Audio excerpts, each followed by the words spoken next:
Gepleyer Azatlyk Radiosu 10-njy ýanwarda Türkmenistanyň prezidenti Ahal vilayatyna iş saparyny amala aşyryp, Oğudun nepede gurulayan TV gazdan benzin öndürýän zawodun guruluşynyň barşy bilen tanışdy. Bu barada Türkmenistanyň döwlet habar agentligi habar berýär. Habarda aýdylmagyna görä bu kärhanany şu ýyl ulanmaga bermek göz öňünde tutulýar. Ýöne ilki başda muny geçen ýyl işe girmek meýilleşdirilipdi. Prezident saparyň dowamyny energiýa puwdugynyň resmiýleri bilen gysgaça maslahat geçirdi. Ministrler kabinetiniň başlygynyň ýurdun energiýa puwdugyna gödäwçilik edýän orunmasary Murat Geldimeredow zawodun synagy işlerini başlamak üçin prezidentden ak pata haýyş etdi. TDH bu zawodun Türkmenistanyň Türkmengaz, Ýaponiýanyň Kawasaki Heavy Industries Limited we Türkiýanyň Renesans Endüstri Tesisleri İnşaat Sanayi ve Ticaret Anonim Şirketi kampaniýalarynyň gatnaşmagyna birlikde gurulýanlygyny habar berýär. Bu zawodda TV gazdan A92 markaly benzin, dizel ýanygyjy we suwuklandyrylan gaz öndüriler. Taslamanyň bahasy 1 milliard 700 milyon dollar bolup, onu Ýaponiýanyň Halkara Hyzmatdaşlyk Banky maliýeleşdirýär. 2014-nji ýylyň awgust aýynda bu zawodun düýbi tutuldy. Onuň düýbini tutmak dawrasyna Gurbanuly Berdimuhammedowyň özi gatnaşypdy. Aradan 2 ýyl geçenden soň 2016-njy ýylyň awgustyny Günnogor Günwatar magistral gaz geçirjisiniň 304-nji kilometrini Oğudun nepede gurulayan zawod üçin turbolar çekmek işi başlany diýip Türkmenistanyň neft gaz toplumynyň elektron gazeti habar berdi. Berdimuhammedow bu kärhananyň guruluşy bilen 2017-nji ýylyň 30-njy ýanwaryna da tanışypdy. Şonu döwlet medeniýeti bu zawodun 2018-nji ýylda ulanylmagy berilejekdigini habar beripdi. Şondan bir ýyl geçen soň 2018-nji ýylyň 15-nji maýyna we 4-nji sentýabryna Türkmen prezidenti Oğudun nepede gurulayan bu zawodda alınıp barlayan işler bilen ýylyna 2 gedek dikuçorlu tanışdy. TDH bu senagat kärhanasynyň 2019-njy ýylda işe girdiljekdigini aýdýar. Onuň 800-den gowrak adam iş orunlary bilen üpçün etjekdigini unutaýar. Türkmenistandan Azatlyk Radiosynyň azathabar.com web saýtyna Sayfon 3 proxy ulgama arkaly howpsuz ýagdaýda girip bilersiňiz. Sayfon 3 dowamly özgörýär. Şonuň üçin ony her 2 hepdeden täzelep durmagy unutmaň. Gepleyer Azatlyk Radiosu. Siz habarlar gündeligimizi dinleýärsiňiz. Gepleşigi men Gözel Hudaýberdi we dowam etdirýärin. Aşgabatyň aeroportunda Ýewropa ýurtlaryna barýan ýolagçylaryň sebäbini düşündirmeden uçardan düşürilmegi bilen bagly ýagdaýlar Azatlyk Radiosyna ma'lum boldy. Aşgabat Frankfurt T5463 reýsiniň ýolagçylaryň Azatlyk Radiosyna gurrun bermegine görä 5-nji ýanwarda uçara 10-dan gowrak adam goý berilmändir. Şol ýolagçylardan biriniň şahsiýeti Azatlyga ma'lum boldy. Emma biz onuň howpsuzlygyny öpçün etmek maksatly adyny efirde agdamaktan saklanýarys.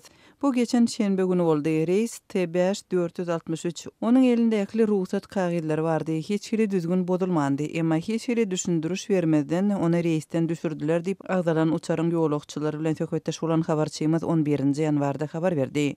Azatlyk Radiosyna agdalan reýsi amal aşyrýan Türkmen howa ýollarynyň Şeýle Aşgabatda halkara aeroportunyň migrasiýa resmiýetlerinden aýdylýan ýagdaýlar barada kommentariýa almak başartmady. Türkmen howa ýollarynyň uçar tertibinde görkezilýär ýaly Aşgabatdan Frankfurta uçarlar her şenbe güni saat 10-da amal aşyrylýar. Dekabrın ortalarında Aşgabatdan Paryja gatnaýan reýsler ýatyrylypdy. Munyň bilen baglylykda Paryja barýan ýolagçylar hem Frankfurtyň üstü bilen uçmaga mejbur boldular.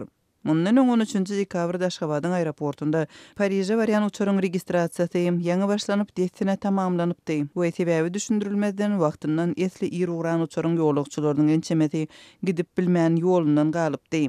Azatlyk Radiosynyň Aşgabatdaky habarçysynyň 13-nji ýanwarda aýtmagyna görä geçen şenbe güni uçardan düşürilen 10-dan gowrak ýolagçy esasan ýaşlardy. Mundan öň ýolagçylar ilkinji nowatda ýaşlar esasan Stambula we Dubaýa barýan reýslerden köpçüliklen düşürilýärdi. Azatlyň Telegram sosial ulgamyna sahypasyna ýazylaň. Bizi gözlegi bölümine Azatlyk Radiosu ýazyp tap bilersiňiz. Biz bilen Telegram arkaly goşmak belgisi 420 724 168 983 we goşmak belgisi 420 773 797 383 telefon belgileri bilen habarlaşyň. Biz siziň şahsiýetiňizin gizlin taklanjakdygyna kepillik etýäris. Gepleyer Azatlyk Radiosu. Habarlar günneligi gepleşigimizde men Sahra dowam etdirýärin. Aşgabatda ýagynly günleriň artmagy bilen döwlet kärhanalary tarapyndan hödürlenýän IP we kabel telewizionyanyň hili yaramazlaşyp, telekanallary tomoş etmek mümkinçiligi çäklendi. Indi 2 hepde goly wagt bäri paýtagtda gar ýagmyrly howa dowam edýär. Şondan bäri telekanallaryň tas ählisine diýenýaly tomoş edip bolanok. Ekrandaky suratlar bulaşýar, hiç sada saýaryp bolanok ýa-da ulak perdäni ýyrtyp gelýän ses çykýar. Käbir telekanallaryň ýüzünde de signal ýok diýen ýazygy peýda bolýar diýip Adatlyk radiosynyň Aşgabatdaky habarçylarynyň biri gürrüň berdi. 9 ýanwarda anonim şertde habarlaşan habarçynyň tasdiklamagyna görä, bu näsadlyklar hem ýerli hem de daşary ýurt telekanallaryna degişlidir. Şeýle-de bu näsadlygyň düzeltilmegini sorap, Türkmen Telekomyň degişli idaralaryna ýüzlenen ýaşaýjylara jogapkär resmiler bizde günä ýok. Ähli problema Sputnikde diýip jogap berýärler. Galy bersede habarçy ýerli ýaşaýjylara salgylanyp, Türkmen Telekomyň degişli idaralar tarapyndan iýerilen we ilata mut hyzmat etmeli ustalaryň aglabasynyň näsadlygy bejerip bilmeýändigini aýdýar. Türkmen Telekomyň käbir işgärleri munyň sebäplerini işe alynýan ustalaryň 3-den 2 böleginiň bu ugur boýunça biliminiň ussatlygynyň ýoklugy bilen düşündirýärler diýip habarçy belledi. Şol bir wagtda dol öz başdak işleýän ustalaryň näsadlygy adatça ýarym sagatda düzedýändigini ýöne bu ustalary çağırmagy ýaşaýjylaryň aglabasynyň maddi gurbunyň çatmaýandygyny hem sözüniň üstüne goşdy.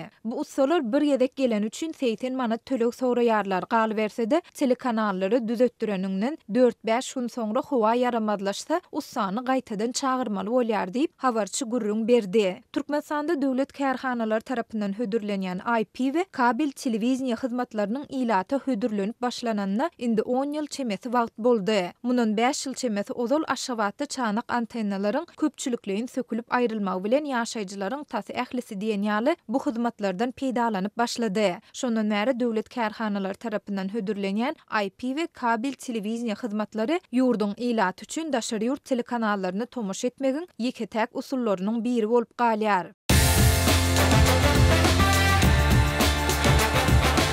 Дорогие радиослушатели, информация «Радио Азатлык» теперь доступна и на русском языке. Наш сайт на русском – rus.azatkhabar.com.